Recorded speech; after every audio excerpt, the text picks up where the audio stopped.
When the going gets weird, the weird turn pro. And the fact of the matter remains, when it comes to weirdness, horror cinema is indeed the most professional of professionals. By its very nature, horror cinema is weird. It's odd. It's not normal. If it was normal, it wouldn't be horror. It would be social realism or a particularly dark documentary.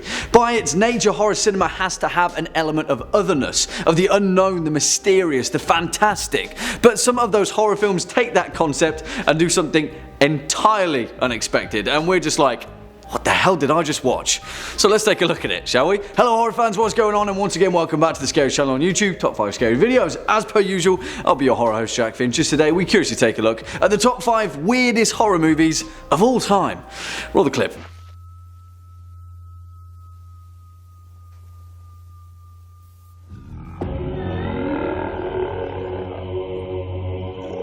For the curious amongst you, of course that clip was from 1988's Killer Clowns from Outer Space, because if we're doing a list about weird horror movies, it's no list unless this coulrophobia horror show rears its terrifyingly painted face. Now, although we've already done a weird list of 80s horror, that was perhaps too specific for where we're going, so in this instance we'll be expanding the parameters to transcend both time and space. Yeah, let's begin. Kicking off at number 5, Tourist Trap, 1979. Ma'am. And although this film looks very much like a stereotypical run-of-the-mill B-movie, and although it pretty much is exactly that, strangely enough it's also kind of really good. And also it's one of the weirdest films to have emerged from the late 70s, and believe me, that's saying something. I guarantee that the first time you watch this film you'll have no idea what the hell you've been watching. Also, if like me you have a fear of the uncanny and strange mannequins suddenly springing to life is nightmare fuel enough, then you'll for sure be getting your money's worth with this film. If being scared senseless is in your bag of tricks, of course. I mean, I'm guessing that it is. You're watching a list video about horror movies, but whatever. For all intents and purposes, Tourist Trap is a run-of-the-mill slasher film. Travelling group of friends, their car breaks down, find themselves at a strange roadside establishment, and then of course, that's when the weirdness begins, because it's really weird. Because although this film is very much a standard slasher, the manner in which the slasher-ing is orchestrated is something else entirely. And I'll warn you, if you're looking for this film to adhere to any form of logic, please don't, because logic flies out the window like a barrage of telekinetic mannequin limbs. Yeah. Written and directed by David Schmoller, Tourist Trap tells the tale of a group of friends on a road trip who quickly come into car troubles in the stereotypical manner and seek shelter for the evening in a tourist trap operated by the strange Mr. Slauson. And really that's all there is to it, because quicker than a rat up a drain pipe, an entire museum's worth of mannequins dressed in all manners of historical garb then become the means for a very unexpected bloodbath. Although it doesn't sound like it, this film needs to be seen to be believed. It is so obscure, so spooky in its off-the-wall manner, it should be formulaic, but it's not that at all. It's bizarre in all the right places. Listen, if I haven't sold you already on this film, just give it a watch. If you're looking for a weird film, there are few weirder than Tourist Trap. Swinging in at number 4, Gozu, 2003.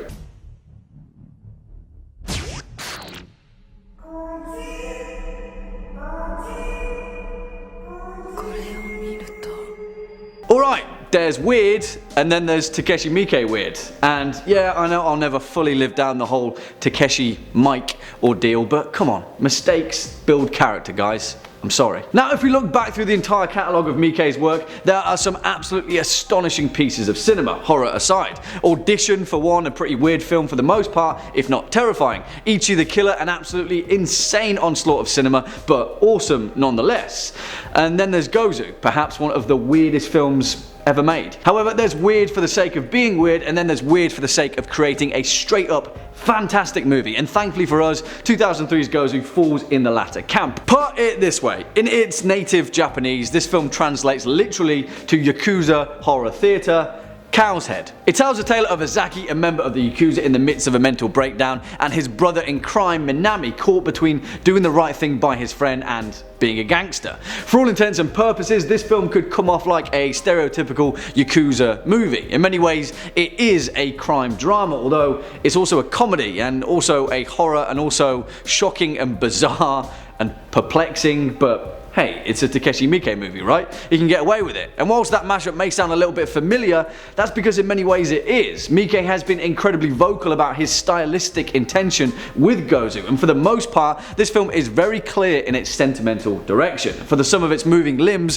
Gozu is intentionally made out to be a film similar to the works of David Lynch. It's dreamlike, it's surreal, but where Lynch often finds logic in his nightmares, there is no logic to this film. And whilst that may come across as a bit of a failure, I disagree. Beginning to end, it is a tour de force of weird. This film may frustrate a few people and perhaps can come off as a little bit boring in places, particularly for conventional horror fans, but in all honesty, Gozu is just something else entirely. When it comes to weird, it's in a league of its own. Next up at number 3, Black Sheep, 2006.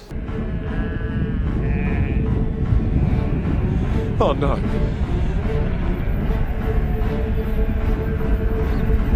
Now, several of you may be thinking, what the hell is this film doing here? Surely there are weirder films than New Zealand's 2006 horror comedy Black Sheep, and I'd say bear to that because there aren't.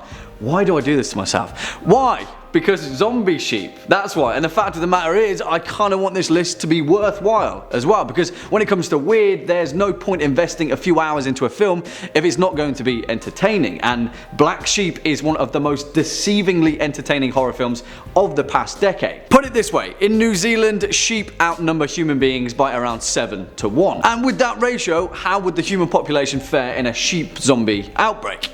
Yeah, you can see where we're going in this one, right? But what begins as a stereotypical B-movie tongue-in-cheek slasher quickly becomes a horror onslaught of a different kind of magnitude. Written and directed by Jonathan King, Black Sheep tells the tale of Henry, who as a child is scared witless by his older brother Angus dressed in a sheep costume that traumatizes him for life, leaving him with a lifelong fear of sheep. Obviously, in their adult lives, Angus now runs a highly successful sheep farm, and Henry has lived the rest of his life traumatized by fear, far, far away from the countryside. But then, even more obviously, that's where it turns out that Angus has been conducting genetic experiments on his sheep, and when Henry has to return to his childhood home to sell his share of the farm, that's where the real action begins. Listen, the premise of this film is weird, but that's where the book stops, because 2006's Black Sheep is actually a fantastic horror film. It's also hilarious, and some of the one-liners in this film would give Shaun of the Dead a run for its money. Also, this film is gory, and some of the special effects in this film are absolutely disgusting, in ways only that a sheep tearing out a person's intestines can ever be. Yeah, exactly. Black Sheep, weird, but also great. Coming in at number 2, Phantasm, 1979.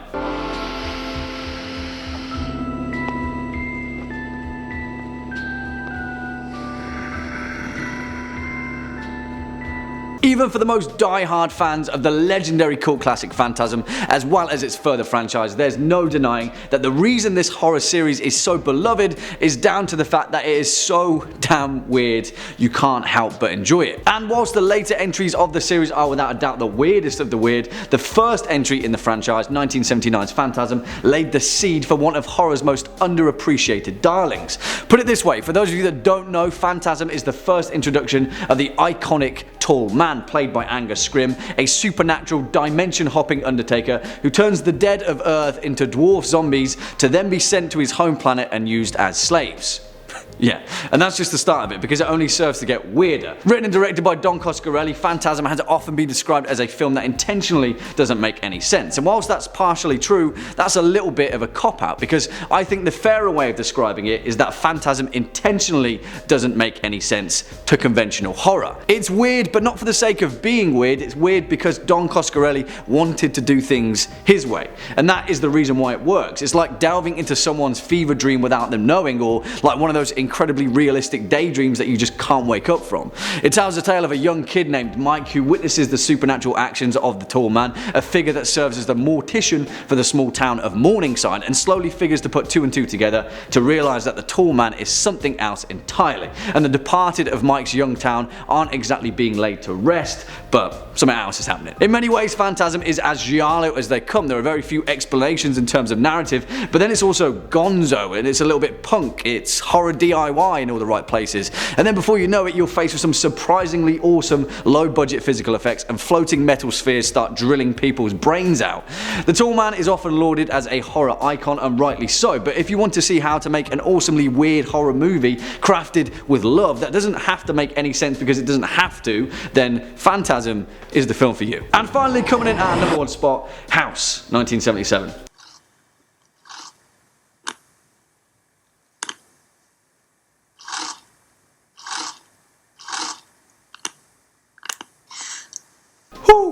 Boy, is this film weird.